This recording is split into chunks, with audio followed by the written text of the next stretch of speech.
Hello and welcome to another update video about the DXY. The DXY is getting a bit exhausted up here. So in this video we want to take a look at the likelihood of it continuing to push to the upside. Obviously today we've seen some nice upside on in crypto especially, right? Across markets as the DXY went down. So first of all, let's zoom out again. It's been a while since I've made my last DXY video. Generally the analysis and the wave pattern and so on still stands. Let's just remind ourselves where we come from, and then we talk about everything. So my view at the moment still is that the peak here in when was that? No, 1985. And we go back in history here, 1985, 1984. That was here at $165. Yeah, this was a wave 3 high. We then completed a long correction into 2008. That was an ABC correction and it bottomed here. Based on that assumption, we would now be in a wave 5. We will be somewhere up there, right? And in the wave 5, we obviously have 5 waves. So my view, in this 5th wave, we are now only in the first wave and are about to peak in wave 1. Then there will be a wave 2 retracement, which means that there could really be a strong decline coming. And then we will move up in a 3, come down in a 4 and move up in a 5. Now this will take a long time to really play out, right? So that's currently my assumption here, how I see it. So how is it, and what is very important now is to understand what's actually going on here in the very short term about the DXY, right? So let's go into the 4-hour chart, because we eventually want to know, is this thing probably exhausted or not? So my view is that we are currently pushing higher here. There was a local wave 4 low in May 21, and we are pushing higher in an extended wave pattern to the upside. So this is moving up quite extensively here.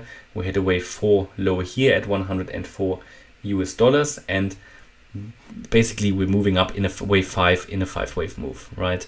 So this is this 5th wave of 5, and here we would also top, put in this larger wave 1, and then we would come down in this wave 2 at some point. And again, I need to go to the 1-day chart. We would then come down as soon as we've topped here in wave 5 of 1. We would come down in an ABC to put in wave 2. Okay, but the point is now, is this thing here getting finally exhausted, or are we still pushing? My view is we are getting close to exhaustion. Well, I can't rule out that we're going to extend further, but still I think we are getting close to exhaustion. So one thing to really think about here is this sort of last element, this 5th wave of the 5th. So what are the possibilities? So I see two clear possibilities. For that I will have to take the previous count out. I would like to relabel this a little bit.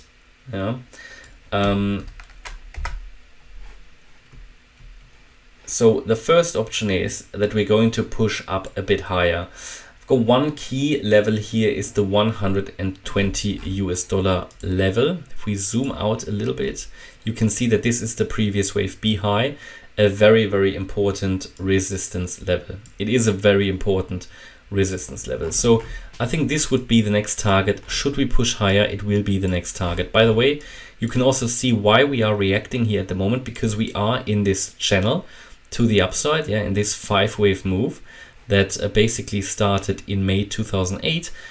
So we are basically touching the channel here, and this is definitely a strong resistance. I mean, this is really a substantial one, an absolute substantial one. We retraced here, we retraced here, and we retraced here.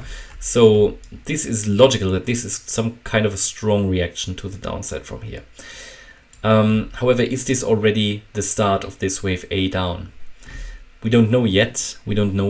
So let me just go back to the 4-hour chart and explain to you now why the $120 level is so important, and why we are currently reacting to the downside because of that channel. Okay, but how can we label this now? How can we label this? So if we assume from this wave follow, right, we are pushing higher basically. My view is the first scenario where we will push higher is that we see all of this as some kind of a diagonal pattern here in wave 5, and it can be labeled in terms of the Elliott waves, and that would be my preferred option as long as we stay above 110 US dollars. Yeah. So the view would be that this here was a wave 1 of 5, came down in 2 of 5. We will move up in 3 of 5, come down in 4 of 5, and move up in 5 of 5.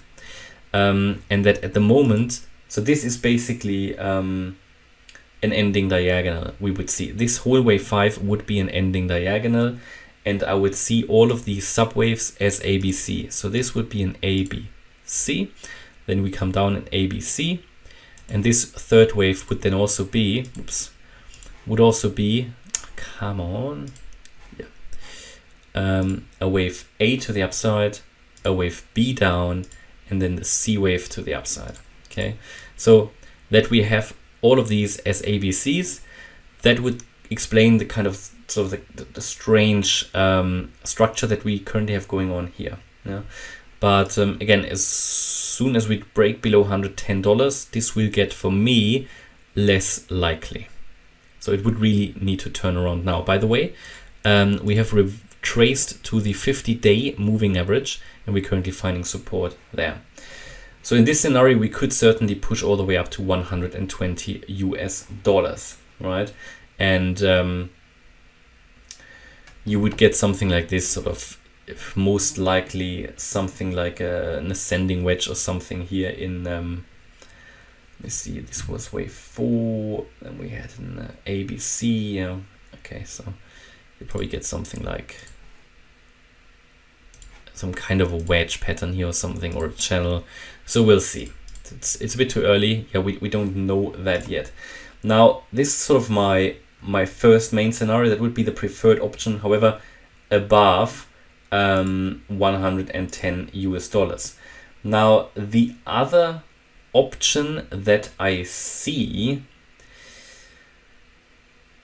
would be that from the low down here, so I might take that out just to show you the different possibilities. So the other possibility then here in the fifth wave would be, it is just a different way of counting this. So my view would be that we had in here a wave 1, 2, then we moved up in a 3, came down in a 4, and in this fifth wave then we have basically a truncated wave 5. That is actually sort of the count that I had in the beginning of the chart, in the beginning of the video on the chart. Maybe slightly different in small details, but this would be a truncated wave 5 high, and that would be, the assumption would be that we have actually topped out already. This was a truncated wave high, and this would be, well, let's say confirmed, or at least the first really good indication that we are coming down, would be a drop below the 110 US dollar level. It would be a truncated low. It's basically only valid if you see a strong decline afterwards, which we do actually, but it would need to follow through now, below 110, and then the next support level would be around $107.70, and then the absolute key level is the $105 level. I think if we drop below 105 or 104, I think it's pretty much confirmed. The point that I try to make here is really to understand that, or to bring across that, this could have been a 5-wave move in wave 5. It's not a very clear one, but it's possible, can be counted as a 5-wave move. It's not an ideal one though, but this is certainly a possibility as soon as we drop below $110. So that's the key level really.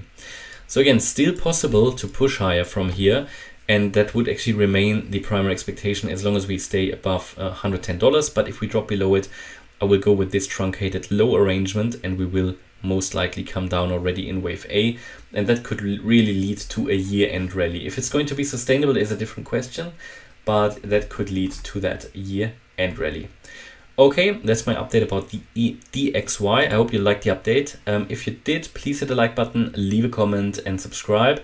And if you really like the content, also check out my main channel, More Crypto Online. Thanks a lot for watching. Bye-bye.